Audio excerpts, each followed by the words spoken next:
जय हिंद साथियों। हमारे YouTube चैनल पर आपका बहुत बहुत स्वागत है। तो आज हम बात करेंगे जिन लड़के या लड़कियों को आर्मी की फ़िज़िकल और रिटन दोनों की तैयारी करनी है, तो हमारे YouTube चैनल से जुड़िए और इसको ज़्यादा से ज़्यादा लोगों तक शेयर करिए, ताकि लोगों तक ये जानकारी पहुँचे कि आर्मी में जाना कैसे होता है और उनका रिटन कैसे आता है। तो मेरे तमाम वीडियो में जो क्वेश्चन आते हैं उनके मैंने वीडियो बना रखे हैं कि इस टाइप के क्वेश्चन आते हैं तकरीबन वैसे ही क्वेश्चन आते हैं, जो हम बनाते हैं वैसे ही क्वेश्चन आते हैं। और इसमें एक और ज़रूरी चीज़ है कि जो मैथ का है, मैथ में नाम या अमाउंट चेंज हो सकती है, फॉर्मूला वही रहता है। और बाकी जो तर्क शक्तियाँ की विषय में बात करते हैं, तो तर्क शक्तियों के विषय में हम बात करेंगे। तो उसमें कुछ जो मैथ है तो उसका फार्मूला हम आपको बताएंगे कि इस तरह ये फार्मूला सूट करता है। उसी फार्मूला के तहत आप कोई भी जो टेस्ट है वो क्लियर कर पाएंगे कि इस तरह ये क्वेश्चन आते हैं। और एग्ज़ाम आने से पहले हम 5 दिन आपको पहले हाइड आउट क्वेश्चन देंगे, जो वो क्वेश्चन आप याद करेंगे। तो हम तकरीबन आपको 300 350 क्वेश्चन देते हैं, तो उन्हीं में से क्वेश्चन आते हैं। और ये क्वेश्चन हम अपने से नहीं, पूरी अकेडमियों से मिल के बनाते हैं और वही क्वेश्चन आते हैं। और उन क्वेश्चनों को आप हल करके घर में पूरा सोल्यूशन करके उसके बाद में फिर आपका सिलेक्शन होने से कोई नहीं रोक सकता कि हाँ जो सर ने दिए हैं क्वेश्चन उसमें से ही आए हैं। और रही बात फिजिकल की, तो जिनका फिजिकल कमज़ोर है, क्योंकि फिजिकल एक ऐसी चीज़ है जिसमें स्टेमिना बनाना होता है, बगैर स्टेमिना के आप कुछ नहीं कर पाओगे। आपको फेफड़ों की दिक्कत है, आपकी घुटने की प्रॉब्लम है। कल या परसों मेरे पास 1-2 लड़के आए थे जिनमें मैंने देखा था तो एक का हाथ में प्रॉब्लम था, तो वो बंदा जैसे जाएगा आर्मी में तो उसको अनफिट हो जाएगा।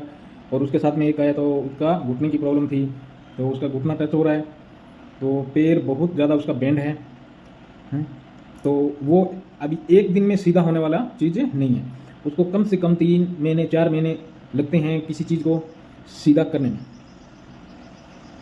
अभी जब आदमी ट्रेनिंग करने जाता है आर्मी की या किसी भी फोर्स की, जब ट्रेनिंग करने जाता है तो उसकी 9 महीने की ट्रेनिंग होती है। और 9 महीने की ट्रेनिंग के दौरान उसको तमाम चीज़ें सिखाई जाती है, इलाके की जानकारी, हथियारों को चलाना, हथियारों में क्या क्या रोक पड़ती है, किस तरह रोक को दूर किया जाता है। तो आप सिविल लाइन से जब जाते हो तो आपको डायरेक्ट अगर कोई चीज़ दे दी जाए तो आपको बहुत प्रॉब्लम होती है कि इसको हम किस तरह चलाना है, और इसमें रोक पड़ गई तो हम किस तरह इस रोक को दूर करना है। तो ये आपको 9 महीने लगते हैं किसी चीज़ को सीखने के लिए, स्टेमिना बनाने के लिए।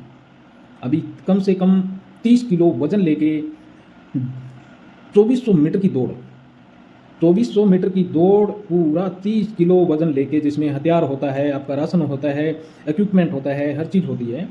तो अगर नॉर्मल एक सिविल को हम दौड़ाएंगे पूरा हथियार लेके 30 किलो वजन लेके, तो आधे घंटे से पहले नहीं पहुँचेगी। और वहीं जब वो बंदा ट्रेन सोल्जर कर लेता है तो उसमें जब ट्रेनिंग करने के बाद में वो बंदा 11 मिनट 10 मिनट के अंदर पूरा पहुँच जाता है, 10 मिनट तक वहाँ पहुँच जाता है नॉन स्टॉप। सुपर एक्सीलेंट मारते हैं सब। क्यों? उनकी प्रैक्टिस हो जाती है। 9 महीना बहुत होता है, 9 महीने में उनको प्रैक्टिस की जाती है। और पीटी होती है, तो इनकी 1600 मीटर की जो पीटी होती है उसके अंदर 2 मिनट या 3 मिनट के अंदर वो लड़के पहुंच जाते हैं। जब आपकी फिजिकल ट्रेनिंग हो रही है आर्मी की या फिर किसी भी फोर्स की, तो 1600 मीटर में आपको कितना टाइम दिया जाता है? 5 मिनट, 5.5 मिनट। और अभी जैसे फॉरेस्ट गार्ड की है, फॉरेस्ट गार्ड में 6 मिनट दे रखा है। और वहीं वो ट्रेनिंग करने के बाद में उनको कितना 2.5 से 3 मिनट लगता है 1600 मीटर में। ऐसे शूट मारते हैं, 3 मिनट तक सब आ जाते हैं।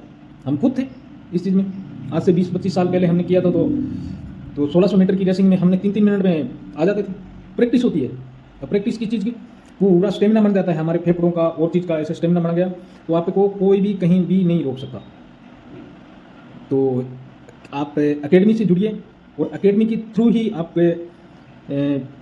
फिजिकल और रिटन दोनों कीजिए अगर आपको सिलेक्शन होना है तो। अगर मन में ये है कि यार मुझे तो किसी न किसी तरह से सिलेक्शन होना है, न कि मुझे टाइम पास करना है। लोग फॉर्म भरते हैं कि क्या कर रहे हैं आजकल, मैं तो आर्मी की तैयारी कर रहा हूँ। वेरी गुड, अच्छी बात, आर्मी की तैयारी कर रहे हो, देश के लिए कुछ ना कुछ तो कर रहे हो। लेकिन एक कहावत बनी है कि सब्र का फल मीठा होता है। आपको इसमें एज लिमिट कितनी है? 23 साल है, 24 साल है, किसी को छूट है। तो किसी को छूट है, जैसे EWS वालों को 5 साल की छूट है, OBC वालों को 3 साल की छूट है, SC वालों को 5 साल की छूट है। चलो वो छूट है, उनकी एक अलग बात है कि छूट है। नहीं तो 4 साल के अंदर या 5 साल के अंदर आपका सब्र का जो फल मीठा है, 5 साल निकल गए, उसके बाद में वो फल ही नहीं रहेगा आपके पास। फिर बेरोजगार घूमते रहो, या तो टीचर की तैयारी कीजिए, तलाटी मंत्री की तैयारी कीजिए, जो सिविल लाइन है उसकी तैयारी कीजिए। उसके लिए क्या चाहिए आपको? माइंड चाहिए। और माइंड का मतलब ये है कि आपको उसमें सबसे ज़्यादा पढ़ाई करने की जरूरत है। वहाँ आप विकलांग होंगे तो भी चलेगा, आपका एक हाथ नहीं है तो भी चलेगा, लेकिन फोर्स के अंदर ये नहीं चलेगा। फोर्स के अंदर पहले आपका फिजिकल मांगते हैं, पूरी बॉडी फिट हो, फिर आप जा सकते हैं। मेरे पास से बहुत लड़कों के कॉल भी आते हैं कि सर ऐसे ऐसे करना है, तो हमने कुछ लोगों को ट्रेनिंग करवाया भी है। तो इसमें 1-2 लड़कों का सिलेक्शन भी हुआ है, और बाकी कुछ लड़के जो जिनका सिलेक्शन नहीं हुआ, उनका मेन कारण क्या हो गया कि उन्होंने हमको बोला कि ट्रेनिंग कर रहे हैं, तो 2-3 दिन की बाद में ऐसे थकावट महसूस होती है, तो वो लोग सब टाइम पास करने वाले हैं। पैसा है उनके पास, तो वो टाइम पास वाला सिस्टम मत कीजिए। जब आपकी 30 साल की उम्र हो जाएगी तब आप ना इधर के रहेंगे ना उधर के रहेंगे। अभी आपके पास सुनहरा मौका है आपको किसी भी फोर्स में जाने के लिए। पुलिस हो गई, फॉरेस्ट गार्ड होगी, इसके बाद में पैरामिलिट्री होगी, मिलिट्री होगी, जल सेना हो गई, वायुसेना हो गई। तो कितनी प्रकार की फोर्स है? कम से कम 21 प्रकार की फोर्स है जिसमें आपका जाने का रास्ता है। टीचर एक ही लाइन है कि आप टीचर में जाइए, एक ही लाइन है। उसके लिए आपको 30-32 साल तैयारी करनी पड़ेगी, स्टडी करनी पड़ेगी। अब जब 30-32 साल आप स्टडी करोगे तो क्या होगा? पैसा आ जाएगा।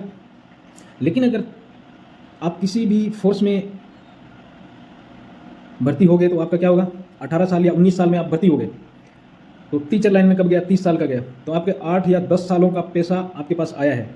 किसी भी सिविल लाइन से आप ज़्यादा पैसा कमाते हो, फोर्स लाइन में अगर चले गए तो सिविल लाइन से ज़्यादा पैसा कमा सकते हैं। जब टीचर 30 साल में भर्ती हुआ, उसको 5 साल प्रोबेशन पीरियड रहता है, कहीं 3 साल रहता है प्रोबेशन पीरियड, तो उसमें क्या है? 20,000 फिक्स है। लेकिन सेंटर की जॉब के अंदर आपका फिक्स है नहीं है, वहाँ लगते ही 40-45 हज़ार रुपये आपको मिलेगा। इसके बाद में DA 2 बार लगता है साल में। अगर 3% भी लगा तो भी 30,000 का कितना बनता है? अगर 30,000 भी होगा तो 3,000 रुपये आपको मिलेगा। साल में 2 बार लगता है। साल में आपके 6,000 रुपये बढ़ोतरी होगी पे स्केल के अंदर। एक साल में 6,000 की बढ़ोतरी होती है।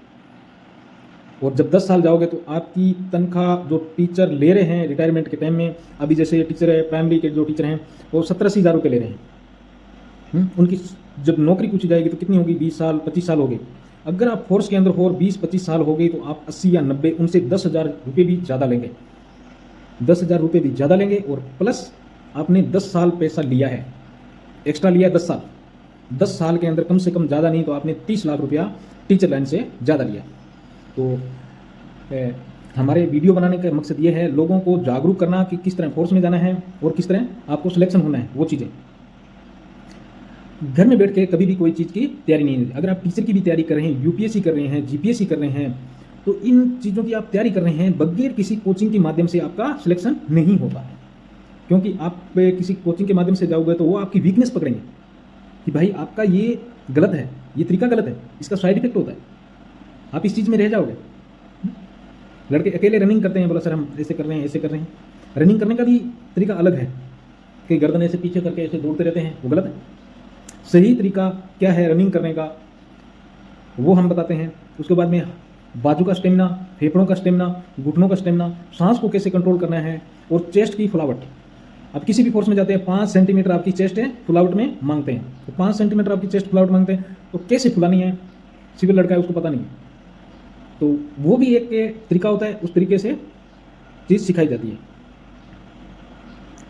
तो जैन साथियों, इस वीडियो को ज़्यादा से ज़्यादा लोगों तक शेयर कीजिए, और इस चैनल को अपने दोस्तों और अपने मित्रों, अपने रिश्तेदारों को बोलिए कि इसको शेयर करें, और चैनल को सब्सक्राइब करें, ताकि उन लोगों तक ये जानकारी पहुंचे जिन लोगों को आर्मी में जाना चाहते हैं लेकिन उनको तरीका पता नहीं है कि वो किस तरह जाएं।